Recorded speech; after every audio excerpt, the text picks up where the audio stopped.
What is up, lads and lasses? Today we're gonna go off the top of the dome and we're just going to rank the seasons of Kurulus Osman and Dirilis Ertugrul. And without further ado, let's begin with Dirilis Ertugrul Season 1. I'm gonna be ranking these between S and like F tier. So, Ertugrul Season 1, no question about it, that is S tier. That is the season that started it all. That is the season that set the foundation for the rest of this franchise to be built upon. I mean, guys, Turkish series, Turkish historical dramas were nothing before the series came out. I mean, there was like a couple of, series here and there, but I don't think anybody ever watched them, right? They didn't have the global impact and the global draw that Dirilis Ertugrul did. I mean, and this season, in my opinion, compared to the rest of the franchise, is special because it was the first season, right? They didn't have this formulaic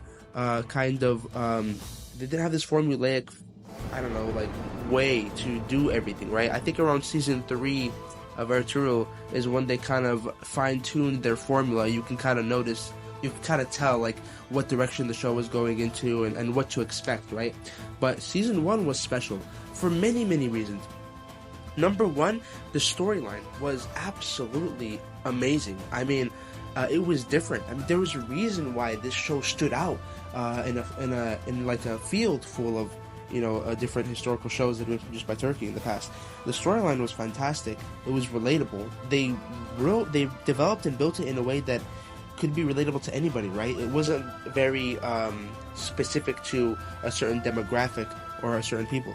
And on top of that, I think it's the only show that was very nuanced and very detailed in how it wrote its characters, how it had character arcs, how it developed its story, so on and so forth. So the people who were writing the scripts at the time were something special, in my opinion. They were trying something new, something different. So the storyline was absolutely incredible. I mean, I loved how the tribe started from being like an obscure in the kind of desert borderlands of modern day Turkey and Syria. And they start off being this tribe, and they come through some problems with the Seljuks. They get into it with the Ayyubids. It was really cool seeing those different sets, and the way they implemented and developed and showcased the sets. The visuals of season 1 are incomparable to the visuals everywhere else because of that formulaic problem that I told you guys about earlier. On top of that, the characters, man. There were so many characters, with so many character arcs that were just special. For example, Turgut, right? He had that kind of betrayal arc, and they all have their very in-depth attributes and traits. Like, you had Dogan, Bamsi, who else? Gundordu was an amazing foil to Ertugrul. Süleyman Shah, the father. I mean, they had so many characters. Kurulus, for example. Even the Crusaders themselves had very in-depth and nuanced personalities, right? They weren't just these two-dimensional mustache-twirling villains. They had their own goals. They had their own ambitions. They had their own personalities. Like that one dude, I forget the name, but not Claudius, the other guy who converted, right? You could see why he would want to convert. It wasn't just like some random, off-rip decision that they made. You could see why Claudius was very loyal and very kind of determined to succeed in his mission of being a crusader, right? They had so many in-depth layers and world building, right? It was just incredible. And also, I feel like season 1 was just special.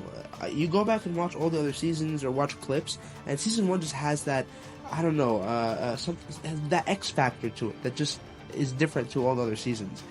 But yeah, season 1, goated. Season 1 of Kurulus Osman, I give that a B tier. I would say it is actually a lot better than people give it credit for. It did a lot of things right. It did a lot of things pretty good. I would say one of the highlights of season 1 of Kurulus Osman was definitely the visual storytelling. I mean, looking back at a few clips compared to now, there was a lot of passion and creativity put into a lot of the visuals and high-end moments, the set piece moments, right?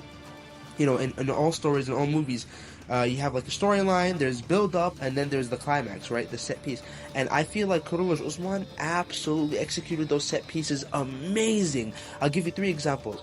One is the one where he's sitting in the Mongol occupied Shogut in front of Balgai, and he's like, freedom or death, right? If you look at the visuals and the execution of that, absolutely amazing. 2 is the one where they're being tortured by the Crusaders and they're reciting, parts of the Quran, just in defiance, and just showing them that, as Muslims, we will never give up. Nothing will deter us from our fate, and our goal and our mission. And then 3 was when Dundar, the first time Dundar kind of betrayed Osman, and you have that like surprise where the Mongols were just suddenly there in the tribe, and they kind of infiltrated it with Balgai, with the help of Dundar, to stop Osman from executing whatever plan he wanted to execute. As well as the execution of Ali Shah Bey, right? And the depiction of all those different sets. I mean, season 1 visually, and in terms of executing the climaxes, absolutely fantastic. The costumes, everything. The only reason why I put it on B tier, a couple of reasons. Number 1, the build-ups were not that great. Sometimes there was a few, like stalling in the storylines, where things would just be, not that great. And then number 2, just the lack of big battles. I know they did this during COVID, and I know that because of that there were some limitations, but the lack of big skirmishes and bigger battles. I mean, the worst thing was Balgai, right? He just got beat up in a 2v1, a very lackluster. I mean, Balgai was supposed to be this great villain, and he just his ending was just super lackluster. At the very least, they did the nice castle conquest against Sofia. But yeah, I put it on B tier. Also, unfortunately, it had a bad rap at the very beginning. For some reason, fans just didn't take to it when it first came out, and I'm not sure why. But yeah. Alright, season 2 of Dirilis Ertugrul, I put that on A tier. Absolutely incredible season. It took everything that season 1 did and did it better, almost better. The only thing that it lacked were a lot more different sets. I'd say 90% of that season was shot in the forest, unfortunately. But in terms of storyline and storytelling and characters, absolutely incredible. I mean, the introduction of Sungurtekin was fascinating. Turgut, his redemption arc. I mean, Turgut had such a tragic, season 1 and season 2. Gundodu kind of, becoming the impromptu leader of the tribe, and him and Ertugrul going through those difficulties of losing their father, who was the leader, and assuming those responsibilities. Absolutely incredible. Seljan Hatun, the best. I gotta do a video essay about this. The greatest redemption arc in all of TV history, in my opinion. And I put that on Joshine. I mean, that was absolutely incredible. Man, and then Noyan. I mean, one of the greatest villains to ever be on the screen. And then the Mongols too. I mean, I think this was my favorite depiction of the Mongols. I love their costumes, even though they're not historically accurate. Those cool mercenary costumes were awesome, and I love how they make the Mongols. And it's so unfortunate that later on they stopped doing this, but this season they showed even the NPC Mongols were super strong, right? Like Turgut or Dogan, these main side characters, even they struggled fighting NPC Mongols, which is good. You're supposed to have stakes like that. You're supposed to have villains like that. But yeah, the only reason I didn't put it on S tier is because, once again, lackluster ending. Noyan deserved to have a nice, huge, set piece season finale ending, right?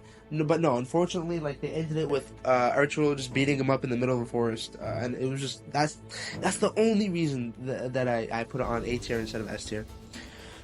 Season 2 of Kurulus Osman, I would put that. Actually, I put that in A tier. I think that it took everything season 1 did of Osman and did it better. Better storylines, better characters, larger set pieces, larger sets, a grander story, and as you know, wonderful big battle scenes. It started off with a bang. I mean, the episode 1 of season 2 could be a movie in itself. You could never show any of your friends or family any Ertugrul Kurulus Osman related thing ever, and you can just take episode 1 and show them, I think, like 75% of episode 1, and that by itself is a movie, and that's all they'd ever need to watch, and that would be enough. But it was done so well. The rest of the season, I think, started off a little slower, which is what, kind of put people off, but after that, it was incredible. I mean, Togai was an incredible villain with a pretty interesting storyline. This is the season where you can tell the entire franchise as a whole just got bigger, because you're introducing, just starting to introduce a lot more Beyliks, starting to introduce Osman and the Kai tribe as its own independent, kind of Beylik in a way, not completely, but in a way, because they're starting to make massive steps in that world, right? This is where you can see the Osman and his tribe's actions are starting to get noticed by the bigger empires like the Seljuks at the top levels. I mean, before it was just little governors here and there, but no, you have the Seljuk Sultan, inviting him over to talk. You have the even the freaking Byzantine emperor talking to him, and so on and so forth. The Mongols progression as a entity in the franchise was pretty well done. So yeah, season 2 absolutely incredible. I loved seeing Bamsi back and Abdurrahman, and the only thing that's unfortunate is that they could not recast Engen Altan to reprise his role as Ertugrul, but that's a whole conversation for another time. But I would put season 2 on A tier, because I would say it was pretty dang good. Season 3 of Dirilis Ertugrul. I put season 3 of Dirilis Ertugrul in B tier, mainly because nothing. There were a few really good scenes, but I feel like out of all the seasons of Ertugrul, this was the slowest. It was a good season. It was a very good season, but it felt kind of slow. I will say, I did like the in the introduction they showed that now Ertugrul is leading his own branch of the tribe. They're struggling at first because this is new territory, and this is their first time getting into politics by themselves. I love that, absolutely amazing. But then there was just a span of time where it's just I don't know, it's super slow, stalling the story, no real progress being made. But it was good. It was good, and then it was just. This is the first time we see a whole this formulaic story that's been repeated over and over of a Bey or another tribe, butting heads with our main character's tribe, and it was done all right. Ural Bey, I will say he was one of the. I'm not gonna lie, he kind of carried the season as a villain. He is the most devious, most jackal character I've ever seen in my life. That actor did an amazing job. As a matter of fact, I should put this on A tier because of that actor and just how he contributed. But unfortunately, the season was just a little too slow, a little too not too impactful. So I leave it on B tier. I will say there was a lot of good stuff about it, cool characters like Aliyar and whatnot, but not no crazy character development this season. Except for with Ertugrul and whatnot. But no, it was pretty good. It was pretty solid, I would say. Season 3 of Kurulus Osman. I give that A. Actually, I'm put that on S tier. I would say that was the best, in my opinion, the best Kurulus Osman season yet. To this day, they still haven't accomplished much, because this season is the one that did the most world building, the most character development, had the best storylines, and pretty, I'd say, okay character arcs. Not the best character arcs, but it was the best season and had the best set pieces. I mean, you started off with introducing the 3 Tekfurs, right?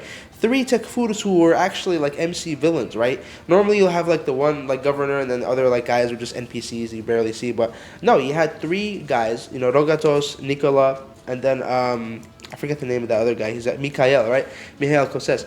And that's huge world building. But on top of that, they didn't just introduce Tekfurs, but they also introduced a new faction, the Catalans, which in real history had big implications in the real history. And they really missed out Roger de Flores, something real in history that actually happened that was recorded. But anyways, that's for another time. They introduced Turgut Bey, which, by the way, Turgut Bey in the first, like, the beginning of the season, 100% outshone Burak. The Osman, right, the main character. He outshone him, right. He, in my opinion, when I was watching that season, I was like, this guy is better than Osman, in my opinion. I think they had to nerf him. They had to nerf him because of that. But anyway, so you have a whole new Bey Lake nearby. You have a three Tekfurs. You have the Catalans, and then in the outskirts of the story, you got Mongols, right? They're always like kind of a looming threat. And the way they approached, dude, they had so many storylines that season.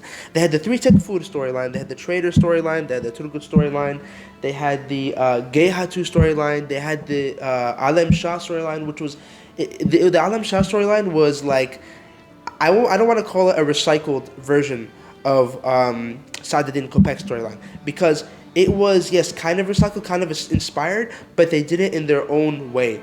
And it was incredible, and then all these storylines converging towards like a point where just everything explodes in the middle. Incredible, and then they finished it off with the time skip and the conquest of Inigo. Guys, that was just the cherry on top, and let me tell you, it's one big cherry. I mean, incredible season.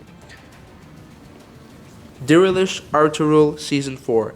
That's definitely going on S tier. I think, in my opinion, that's the best season of Ertugrul that we got. It was the most tightly written, the most well produced.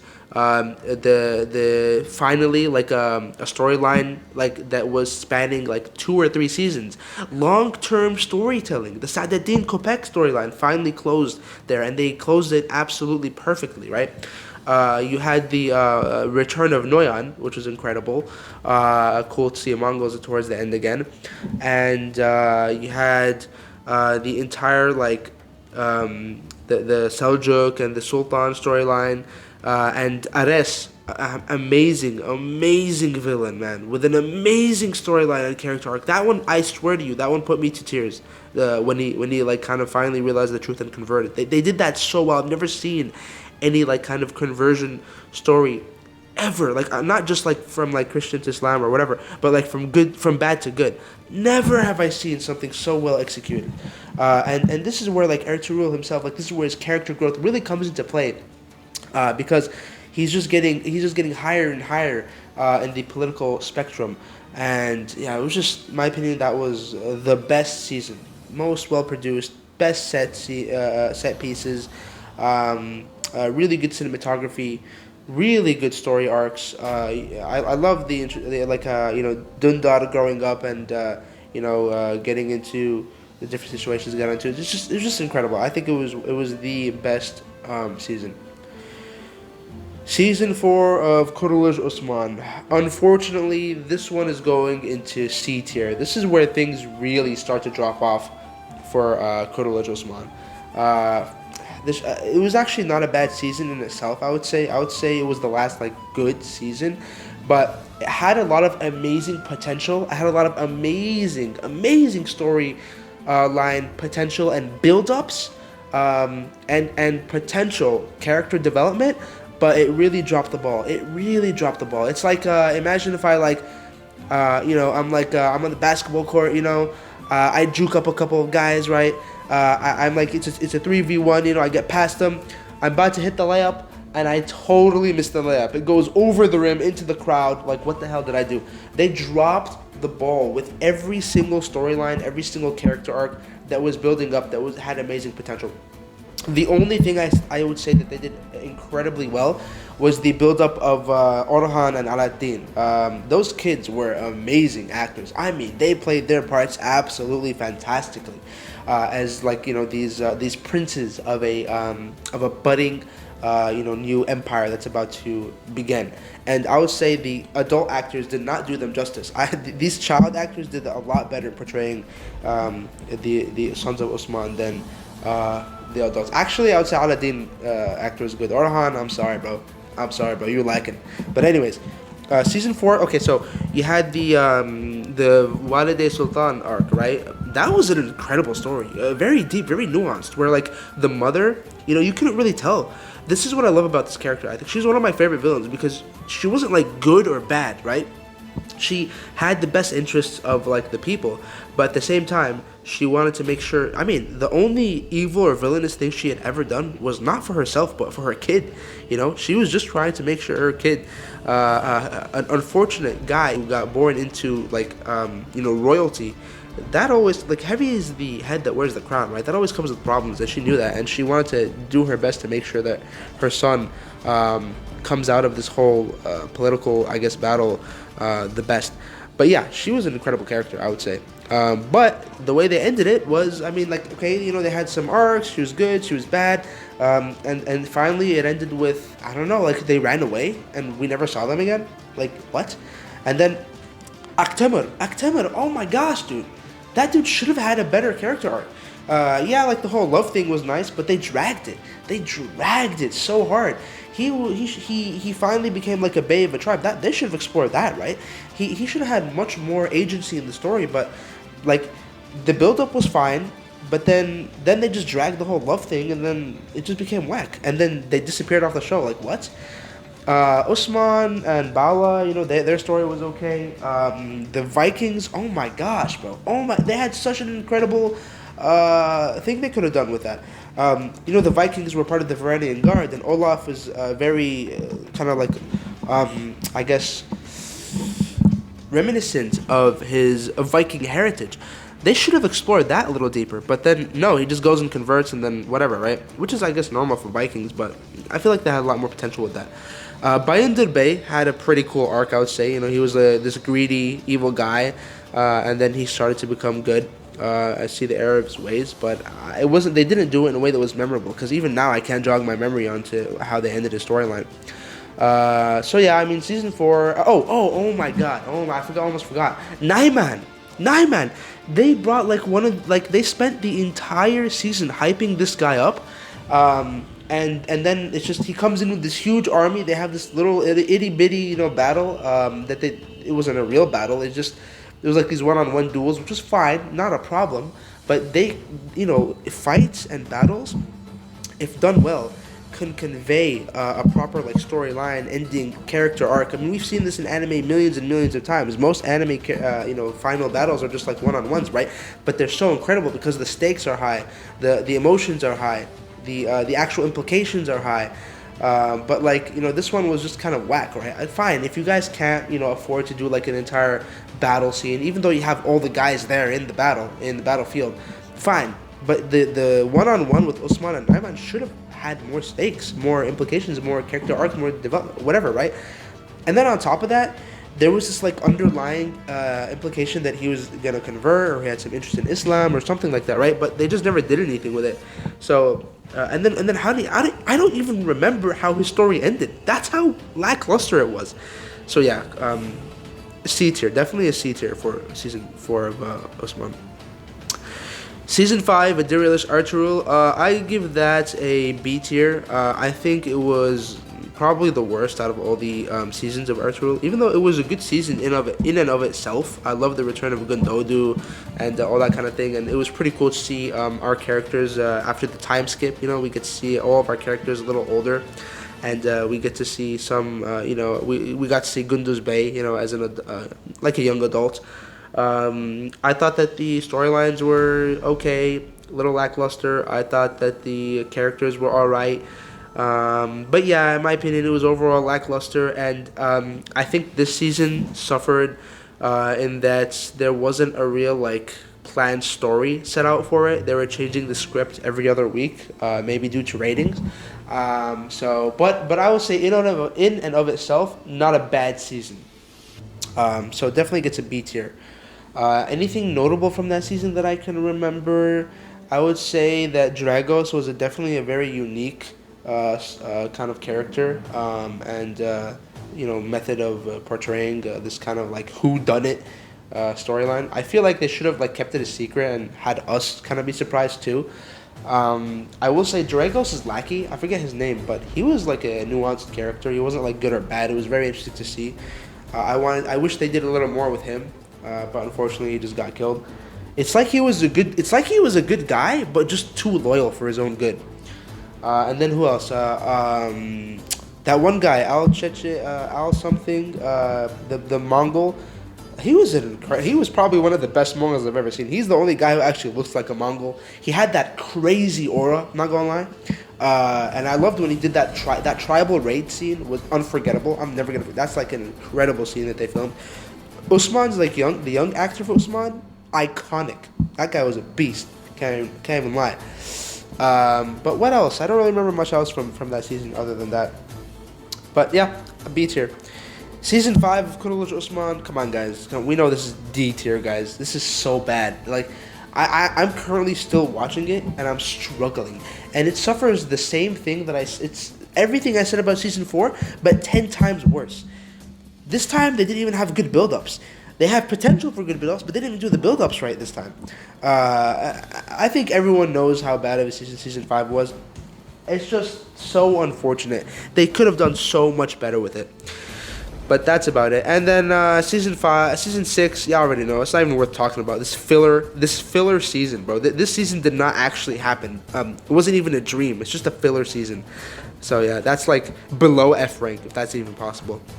All right, fellas. Thank you for listening to this yap sesh. I will be trying to produce some actual proper written, edited videos next after this, but I feel like for the algorithm I had to get something out, and these are just thoughts off the top of the head, off the dome, off rip, no thinking, no filter. So yeah, thank you all very much. Have a wonderful rest of your days. This video is already way too long. Goodbye.